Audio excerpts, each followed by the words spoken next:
आप सभी अभिभावकगण को मेरा सादर प्रणाम और मेरे प्रिय छात्र छात्राओं के लिए ए वेरी गुड मॉर्निंग। मैं राकेश कुमार आपके चैनल न्यू आदर्श विद्या मंदिर पे आप सभी का स्वागत करता हूँ। मुझे आशा है कि कल जो मैंने पहला वीडियो पोस्ट किया जिसका शुरुआत हमने इंग्लिश ग्रामर सीखी एक बेसिक टॉपिक नाउन से, बच्चों को समझ में आया होगा और उन्होंने इसे याद भी किया होगा। कल का जब मैंने वीडियो पोस्ट किया तो मुझे एक दो अभिभावकों के कॉल भी आए। उन्होंने मुझसे पूछा कि सर आपने जो नाउन डिस्कस किया है वो बिल्कुल बेसिक है, उसकी जानकारी बिल्कुल बेसिक है, उसमें एडवांस्ड उसमें वैसा कोई नॉलेज बच्चों को नहीं मिल पाया। तो मैं आपसे एक सादरपूर्वक करना चाहूँगा कि मैंने ये वीडियो या मैं जो प्रतिदिन ये वीडियो डाल रहा हूँ ये अपने विद्यालय के बच्चों के लिए खास कर डाल रहा हूँ जो मिडिल स्कूल एज के होते हैं, जैसे कि स्टैंडर्ड 4, 5, 6, 7, 8 ऐसे बच्चे। तो उनके लिए जो मैंने डाला वो पर्याप्त है। अगर इतनी जानकारी वो हासिल कर लें तो उनके लिए ये मेरे ख्याल से ये पर्याप्त होगी। बाकी आप फर्दर जब आगे जाएंगे अगली क्लास में, जब आप 8 के बाद 9, 10th में आप प्रमोट होंगे तो वहाँ पे इसको और इलेबोरेट करके इसको विस्तार तरीके से आपको और सिखाया जा सकता है। तो अभी मैंने कल बताया उसी को मैं आगे आज लेकर जाऊंगा। कल जो मैंने आपके सामने नाउन डिस्कस किया उसका जो फर्स्ट पार्ट मैंने कल बताया डेफिनेशन ऑफ टाइप्स। अब मुझे आशा है बच्चों को समझ में आया होगा। आज मैं उसे आगे लेकर जाता हूँ। मैंने कल नाउन को 2 भाग में बांटा, एक काउंटेबल और दूसरा अनकाउंटेबल। काउंटेबल को भी मैंने 3 भाग में बांटा था, प्रॉपर, कॉमन, कलेक्टिव, और अनकाउंटेबल को 2 भाग में, मटेरियल और एब्स्ट्रैक्ट नाउन। आज मैं आपके सामने काउंटेबल नाउन के जितने भी टाइप्स हैं उसे डिस्कस करूंगा। तो बच्चों आप जरा ध्यान से देखें और आप अपने कॉपी में भी नोट करते रहें इन पॉइंट्स को, जिससे आपको काफ़ी सहूलियत हो। तो चलिए आगे बढ़ते हैं, देखते हैं। पहला सबसे आगे आप देख रहे होंगे ऊपर में जो मैंने हेडिंग दे रखा है काउंटेबल नाउन। परिभाषा कल मैंने आपको ऑलरेडी बता चुका हूं मैं कल कि वैसे संज्ञा जिसे हम गिन सकते हैं, जिसको गिना जा सके, दैट कैन बी काउंटेड। तो उसके ही टाइप्स आज हैं। पहला है काउंटेबल नाउन का टाइप्स है प्रॉपर नाउन। प्रॉपर नाउन को हम हिंदी में कहते हैं व्यक्तिवाचक संज्ञा। अब जैसा कि इसका नाम है उससे ही इसकी परिभाषा कहीं ना कहीं इसके नाम में छिपी हुई है, पर कोई नहीं, मैं पहले देखता हूं जो हमने यहाँ पे डिफिनेशन लिखा है। गौर से देखें, name of a specific person, place और थिंग। आप इन पॉइंट्स पे गौर करें, कल भी हमने इन 3 पॉइंट्स पे गौर कराया था, पर्सन, प्लेस और थिंग। पर यहाँ पे एक कंडीशन लगाया आगे, name of a specific person, किसी खास व्यक्ति, किसी खास जगह और किसी खास वस्तु का नाम पे मैंने गौर किया, फिर जोर दिया उस बात पे, किसी खास व्यक्ति, वस्तु या जगह के नाम को व्यक्तिवाचक संज्ञा कहते हैं। एग्जाम्पल, रवि एक लड़के का नाम है, किसी खास लड़के का नाम है रवि। अब कई बच्चे ये डाउट पूछते हैं कि सर उसका नाम भी रवि, मेरा नाम भी रवि है, मेरे एक फ्रेंड का भी नाम रवि है। तो बच्चों आप ये इस बात पे गौर करें कि आपका नाम रवि है, खास आपका ही नाम रवि, आपके फ्रेंड का नाम रवि, तो सिर्फ खास उस लड़के का नाम रवि, न कि सभी लड़के का नाम रवि।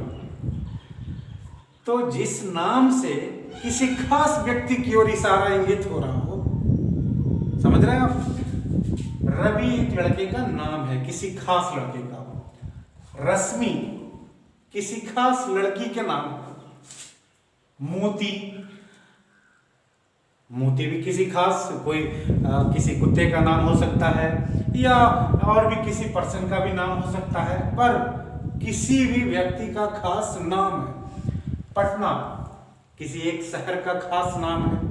आगे बढ़ते हैं, इंडिया, भारत हमारे देश का नाम है, खास हमारे देश का नाम। नेक्स्ट, रिनॉल्ड्स, आप इससे परिचित होंगे बच्चे, जो कई बच्चों के पास इस कंपनी के नाम की कलमें होती है, पेन्स होती हैं। किसी खास कंपनी का नाम है, किसी खास पेन का नाम है रेनॉल्ड्स। नेक्स्ट है रेड फोर्ट लाल किला। किसी खास धरोहर, किसी खास स्तूप का नाम है रेड फोर्ट। अब मुझे विश्वास है आपको ये प्रॉपर नाउन समझ में आया होगा कि जिस संज्ञा से किसी खास व्यक्ति, वस्तु या जगह के नाम का बोध हो उसे व्यक्तिवाचक संज्ञा कहते हैं। अब आते हैं सेकंड, दूसरा है कॉमन नाउन। कॉमन नाउन को हिंदी में कहा जाता है जातिवाचक संज्ञा, श्रेणीवाचक। अब आप इस नाम से विचलित ना हो, चूंकि प्रॉपर नाउन और कॉमन नाउन दोनों में कहीं ना कहीं एक रिलेशन है, समझने के लिए एक बॉन्डिंग है जो बहुत ही आसान तरीके से आप समझ सकते हैं। जैसे यहां पे इसका डेफिनेशन है name of A class of a person, place और थिंग। फिर पर्सन, प्लेस और थिंग, ये तो सब में होना है, पर यहां पे जो स्पेसिफिक पॉइंट आगे जुटा हुआ है, नेम ऑफ ए क्लास, जिस संज्ञा से किसी व्यक्ति, वस्तु या जगह के पूरी जाति का, पूरे श्रेणी का बोध हो, उसे हम लोग जातिवाचक संज्ञा कहते हैं।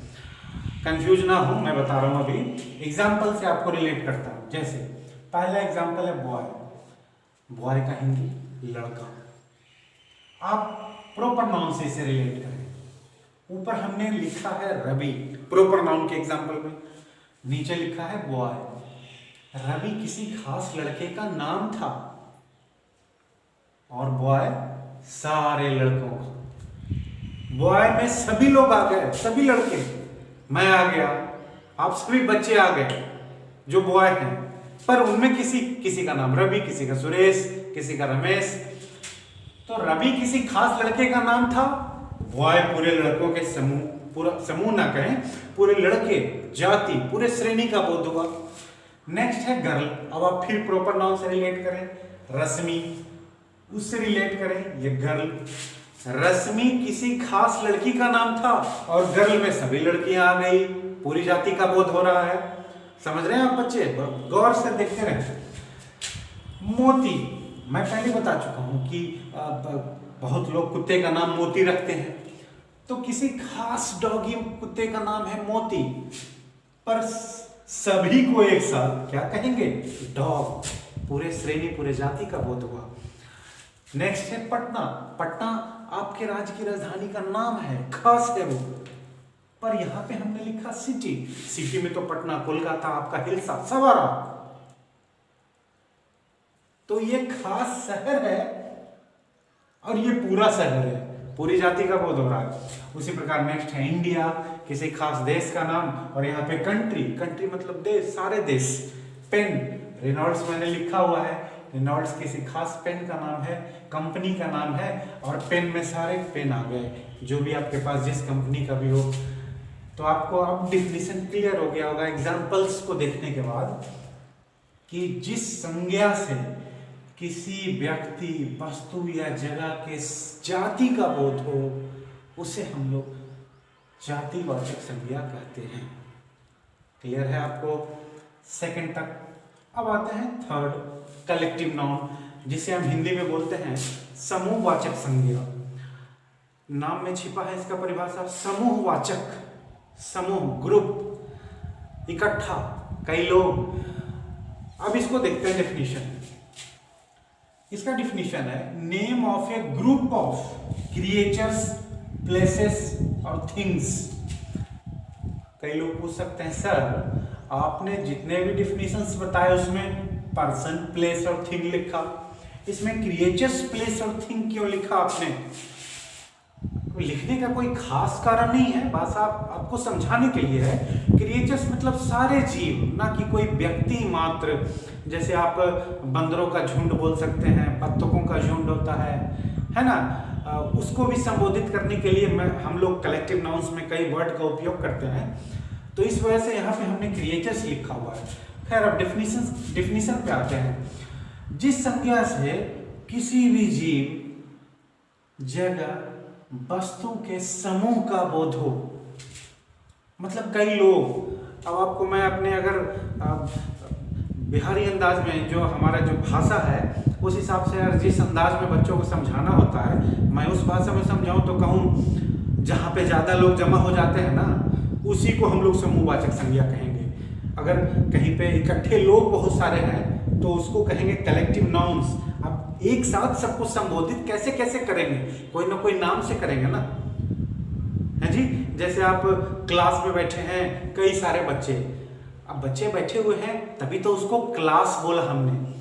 आप शादी विवाह में ऑर्केस्ट्रा देखते हैं बजाते, अगर मैं सिर्फ हारमोनियम बजा रहा हूं तो आप कहते हैं सर ये वो हारमोनियम बजा रहा है, और हारमोनियम भी बजा रहा है, तबला भी बजा रहा है, पैड भी बजा रहा है, बांसुरी भी बजा रहा है, तो इकट्ठे सबको आप कहते हैं ये देखो ऑर्केस्ट्रा। तो इसका मतलब कई सारे म्यूजिकल इंस्ट्रूमेंट्स वहां पे रखे हुए हैं, सबको एक साथ करके आपने बोला ऑर्केस्ट्रा। तो चाहे समूह कहीं भी हो, भीड़ कहीं भी हो, उसको कोई ना कोई नाम होता है जो हर नाम से संबोधित किया जा सकता है, जिसको यहां पे देखिए कलेक्टिव नाउन समूहवाचक संज्ञा किसी भी क्रिएचर्स, प्लेसेस और थिंग के समूह को कलेक्टिव नाउन कहते हैं। एग्जांपल से समझिए, पहला है पीपल। अब ब्रैकेट में हमने लिखा हुआ है यहाँ पे ग्रुप ऑफ पर्संस। पीपल माने लोग। आप डिक्शनरी में या आपके क्लास में जब वर्ड मीनिंग लिखाया जाता है तो पीपल माने लोग आपको लिखाया जाता है, बचपन से लोग याद करते हैं। लोग क्या, मैं आप अगर अकेला खड़े रहें तो आपको लोग कहा जाएगा नहीं, एक व्यक्ति उसका नाम से संबोधित किया जाएगा। पर वहाँ जहाँ पे ज़्यादा लोग इकट्ठे हैं, आप आपके घर में कहते हैं देखिए मम्मी वहाँ पे कई लोग खड़े हैं, लोग मतलब कई सारे। तो व्यक्तियों का जो समूह है, झुंड है, उसको हम लोग पीपुल से कह के संबोधित किए तो इकट्ठा समूह हुआ, इस वजह से people is a collective noun. अब नेक्स्ट एग्जांपल लेते हैं टीम। ब्रैकेट में लिखा हुआ है ग्रुप ऑफ प्लेयर्स, खिलाड़ियों का समूह। आपने कभी सुना है अकेले कोई खेल खेल रहा है, ना कोई देखने वाला, ना उसके साथ कोई और अपोनेंट है, प्रतिद्वंदी है। खिलाड़ियों का समूह, कई सारे खिलाड़ी जमा होते हैं तभी बनता है team. Team is an example of collective noun. Next example army. Army हमारे देश की सेना, कई सारे सैनिक सिपाही उसमें होते हैं, सबको मिलाकर हम लोग बोलते हैं भारतीय सेना। चाहे जिस किसी भी देश का सेना हो, पर कई लोग उसमें होते हैं तो सबको एक साथ समूह में हम लोग बोलते हैं आर्मी। ग्रुप ऑफ सोल्जर्स, सिपाहियों का समूह। नेक्स्ट है क्लास, जो पहले अभी मैंने पहला एग्जांपल आपको बताया।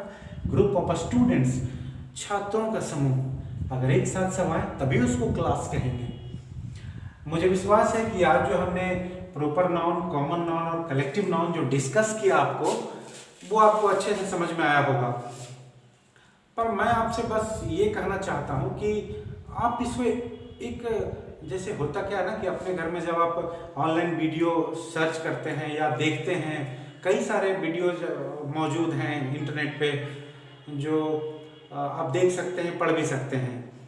पर हर बच्चे का अपने शिक्षक से एक अलग तरह का अटैचमेंट होता है। जैसे आप क्लास में अगर आपको कोई टीचर प्रिय हैं कि नहीं, अब जो सर कह रहे हैं मुझे वो अच्छा लग रहा है, तो